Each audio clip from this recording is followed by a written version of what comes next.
Hello, Hello. can you hear us okay? It'd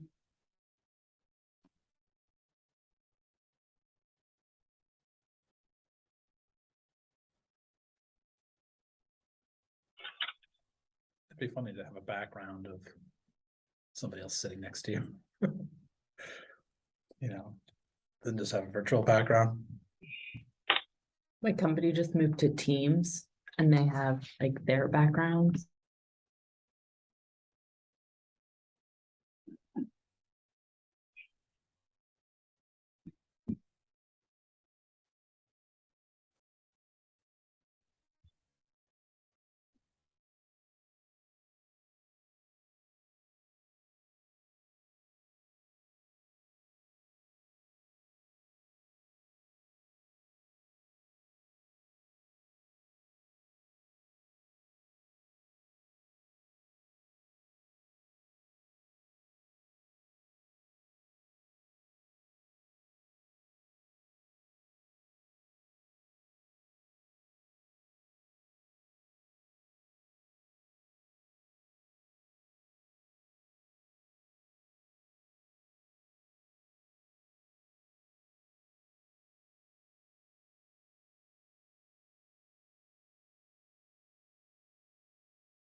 Let's wait one more minute and then we'll get started. Sorry, what do I need to do to help you?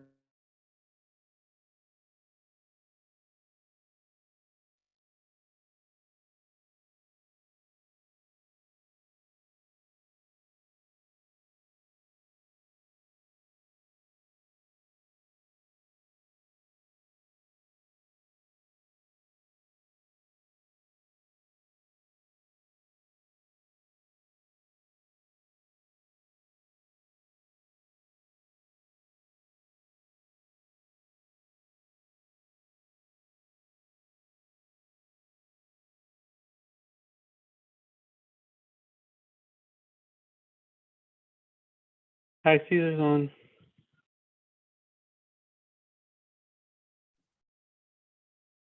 All right, I think we're going to get started. And there might be some, one or two other people who join us. So I'll call to order the meeting of the Welcoming Ordinance Commission. Councilor Malik is in the room with me because we have a meeting in a little while. And Ms. Hollington and Councilor Stewart Morales. And is it Deputy Chief Pereira?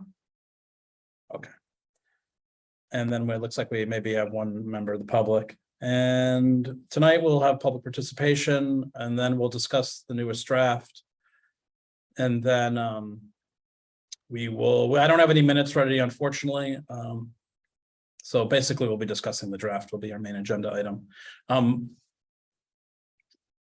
Ms. Sousa is not able to join us, but I did talk to her. She's, apologetic, she cross-booked something else, but she is going to be at our next meeting, and which may be our last meeting if this all comes together. And so that's going to be really critical. And the next phase, assuming that we come to an agreement on something, is to bring it to the council. And so I don't think it would make sense or be appropriate for myself or Councilors Malik or Stewart Morales to be representing it in front of the council, nor would it probably be helpful. So Ms. Sousa's agreed as our state rep-elect and also as school committee chair to help guide this through the council, which would be the next phase in the ordinance process. All right, but before we get into that, is there public participation? This person, One person. Ada Maliner, do you wish to speak or are you just observing? All right. Just double check. Okay, so no public participation. All right, so we do have a new draft and Ms. Hollington spent some time working on it and editing it and also working with Deputy Chief Pereira. Ms. Allington, did you want to maybe highlight some of the adjustments that were made and any other things you want to share about it? I would be happy to. I'm afraid I just jumped on and I don't have a draft in front of me. Do you happen to have one you could share in the chat, or I can go back into, it's going to take me a minute to find the latest version. Yeah, I'll find the link, and while I'm finding it, folks can, if they have it open, they can start taking a look at that. I think this will work.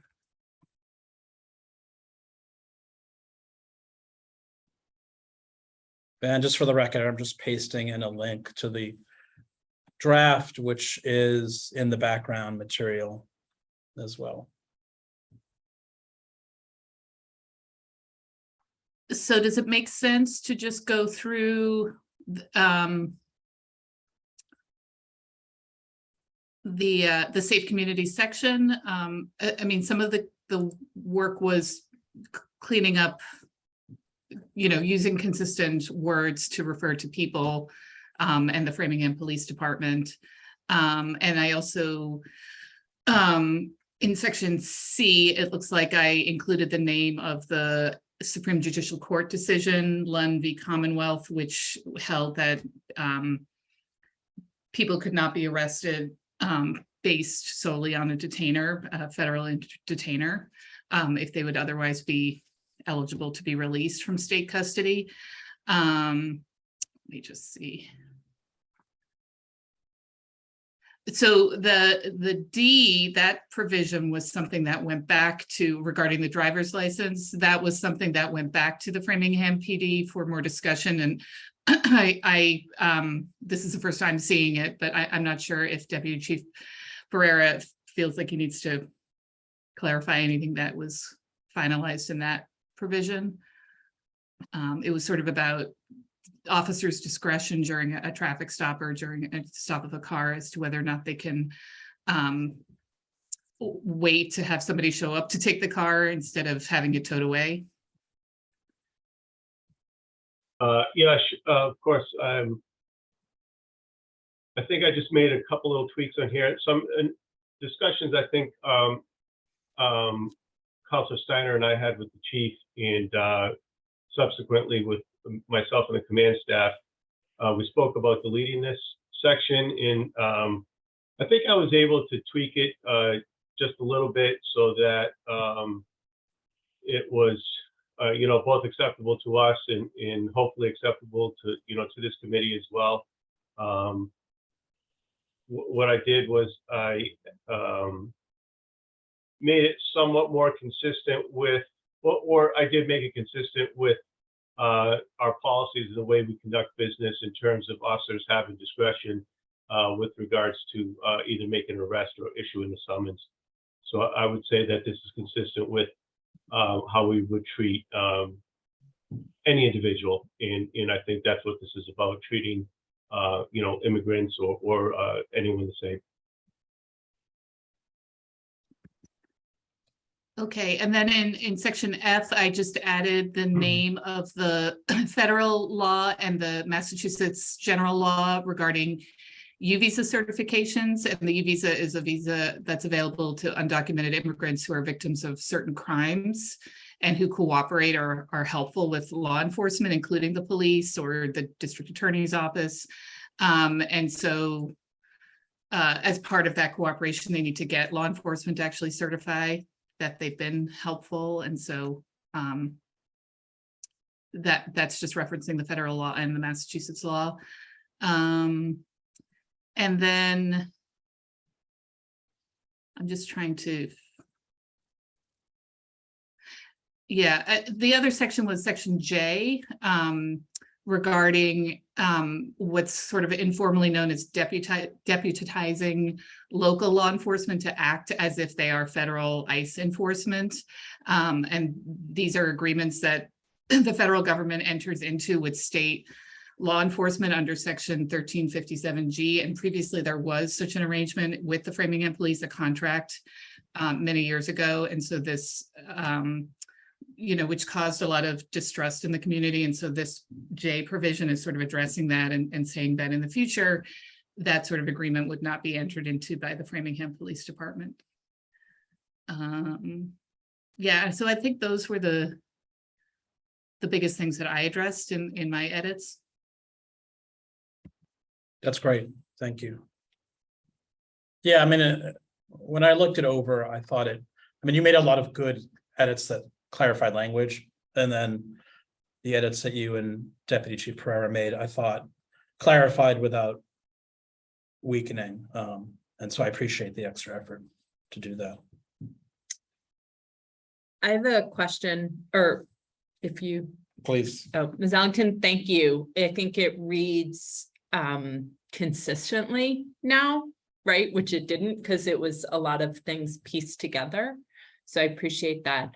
But I have a question for Deputy Chief Pereira. When it talks here about reviewing the ICE activities over the preceding 12 months, I'd actually, if that's possible, I would be curious to see now a report of ICE activity. So this is something that came up with my prior meeting with the command staff and the chief. And I think we spoke about this early on, Adam, with the chief, where he's adamant that this reporting section needs to be removed because of a couple things. Number one, you know, this ordinance and the way we do business here in the Framingham Police Department, you know, prevents us from engaging in ICE activity. So we're being asked to track activity that we don't engage in. And I guess that's, you know, that's the main thing, is that we don't engage in that activity and we don't track any ICE activity here within the Framingham Police Department. So we really don't have a way to report on this. So there is no such report that I could provide to you. There just doesn't exist. Okay, that's really helpful. Yeah, that's really helpful. Maybe my follow-up question, are there any other sections that you feel strongly shouldn't be in here? No, the way that this stands now, if we were to get rid of this reporting section, this would be very agreeable to us.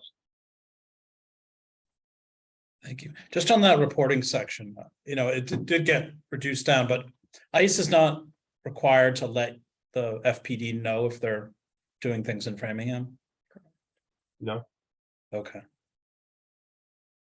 I mean, it does make sense what you're saying, that there's an inconsistency, that you're not allowed to, per the first part of the ordinance, that you don't work with ICE and then to be asked to report on it.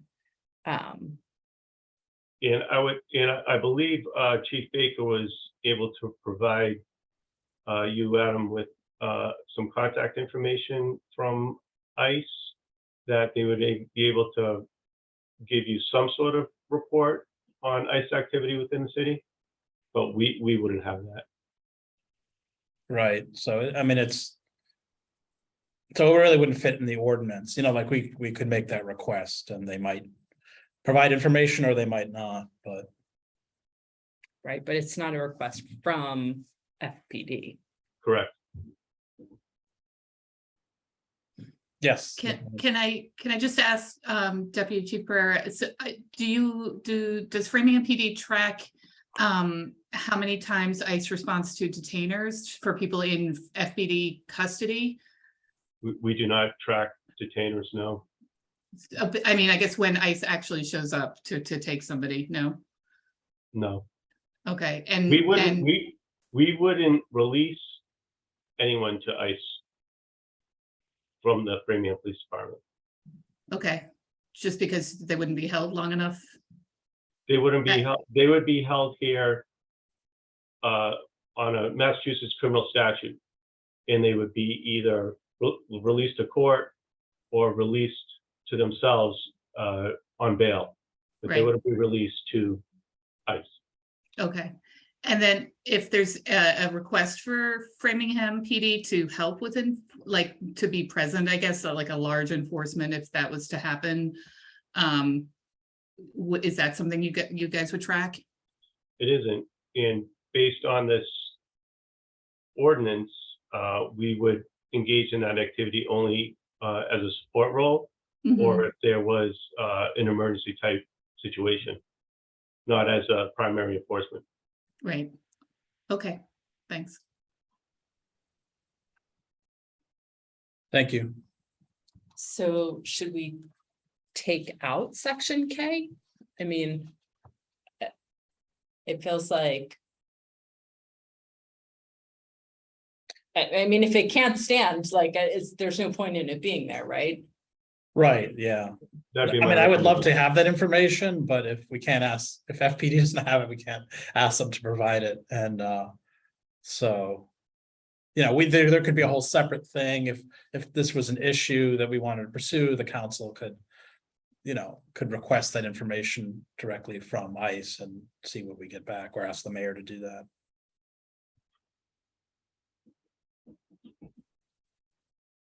So. Gonna just make note, and I also just noticed that there's no I section, so I'll go back and just make sure there isn't something missing, but I think probably just a lettering got mixed up. And the I and the J look very similar. Any other comments or thoughts on the public safety section? I don't, but I do have just a couple questions on the prior section, Okay, but when we get to that. all right, well, I don't see anybody else, so why don't we talk about your comments on the prior section?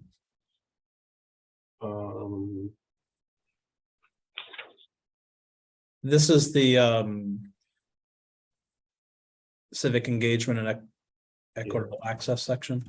Just very quickly, under the definitions, on just an editing mistake, under immigration detainers and ICE detainers, that fourth line down, that and needs to be changed to an A person instead of in person. Ah, thank you. Nice, eagle eyes. And then in terms of the next section, just kind of maybe a formatting. You see how how we have participation, like B, participation is the title, and period, and then C, city communication is the title, but they're formatted differently. Yeah. I And- noticed that before, actually, I Yeah. edited it on my And word. A doesn't have a header. Yeah, I think getting rid of those headers, unless somebody feels strongly, I don't know that they add anything. I think maybe it made more sense when there's a really long list, but Sure. And then my other, Should be a period. I guess, comment would be that in section C, where it talks about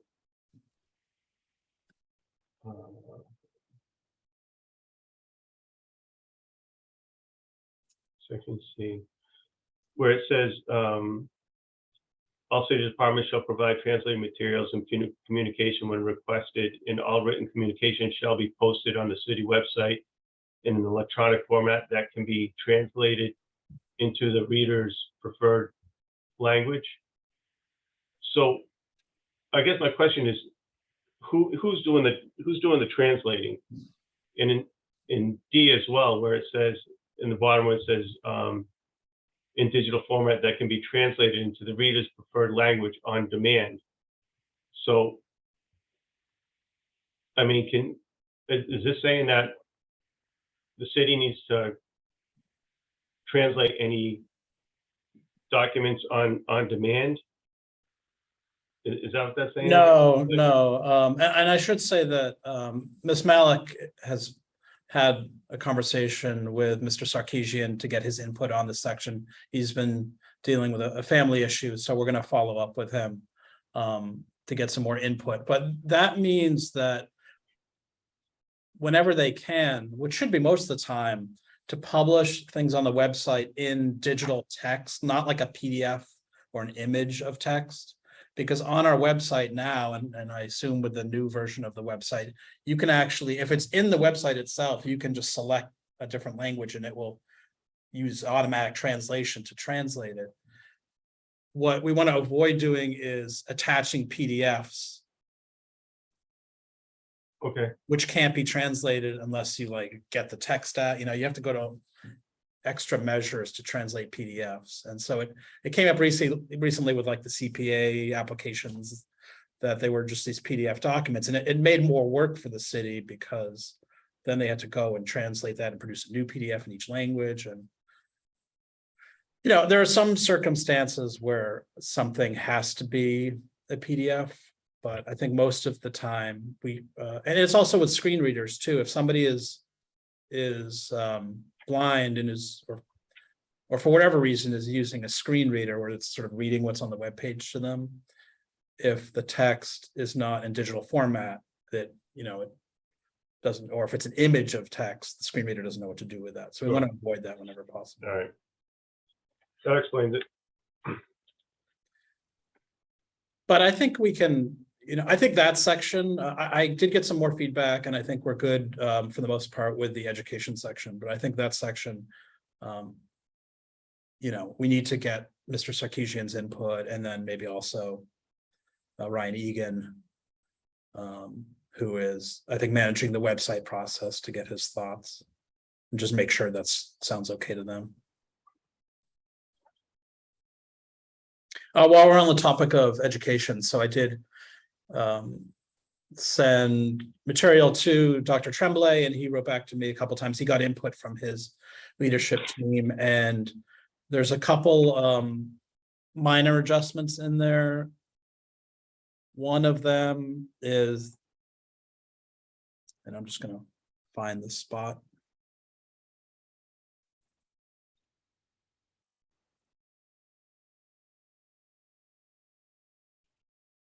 Yeah, and I'll clean up the titles too on this section because they're not consistent.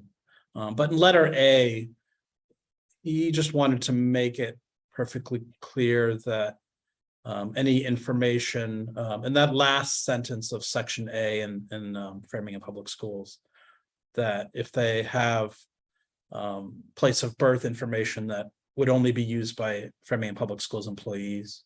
I think the prior version had didn't specify who that information was for. The other thing he wanted to do that I haven't done completely, and we'll have to figure out the best way to manage this, is in the school department they use the word newcomers instead of immigrants as much as possible. And so he and the leadership team would like us to try and be consistent with that. So there may be a couple other places where we can swap out immigrant for newcomer in the Framingham Public Schools section. You could be an immigrant and not a newcomer, though. Like somebody who immigrated a long time ago. Somebody who came here as a baby, right? And they're getting ready to graduate. Just saying. Yeah, I mean, some of these things apply more to newcomers than, I don't know. And then you have newcomers who are Not immigrants. not immigrant, if they're newcomers from another state. Yeah. Yeah, and some of them speak English as their first language and some don't. It gets complicated.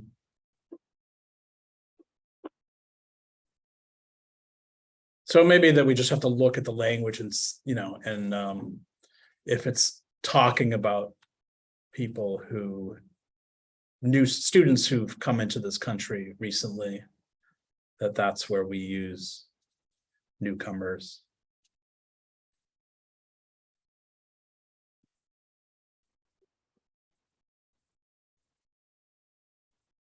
And I know there's, the phrase emerging bilingual tends to be favored now over, ELL or English as a second language.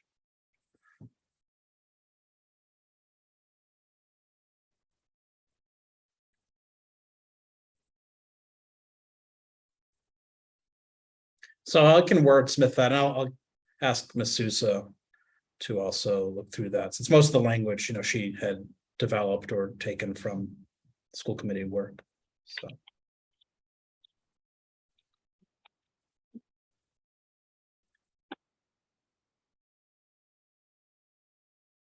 So my hope is that we get some more feedback from Mr. Sarkeesian, Mr. Egan on that section, and I can clean up some things with education, but that our next meeting, we actually, that we have a finished draft in advance, well enough that you have a chance to look it over, and that we take a vote at our next meeting in December.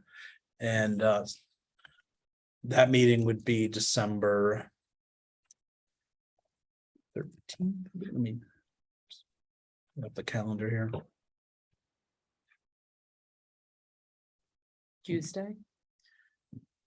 Tuesday, December 13th.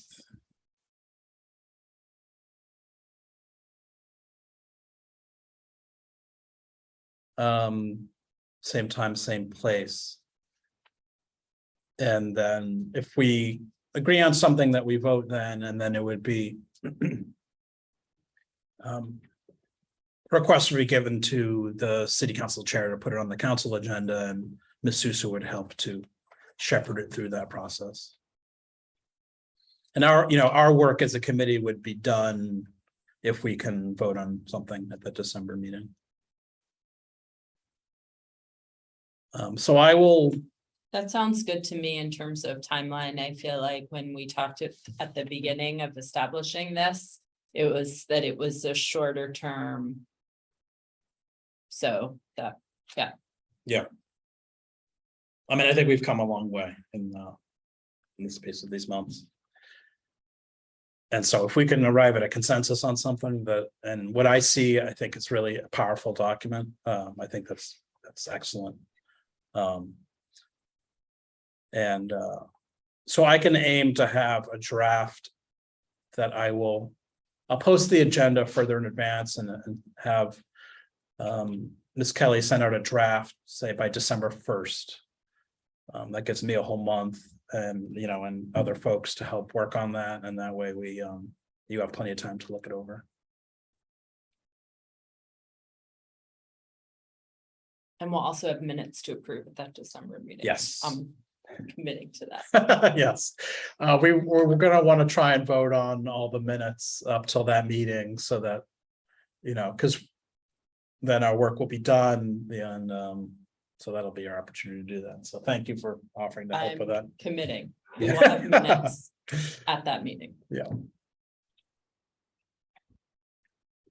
Awesome. All right. Any other comments, concerns?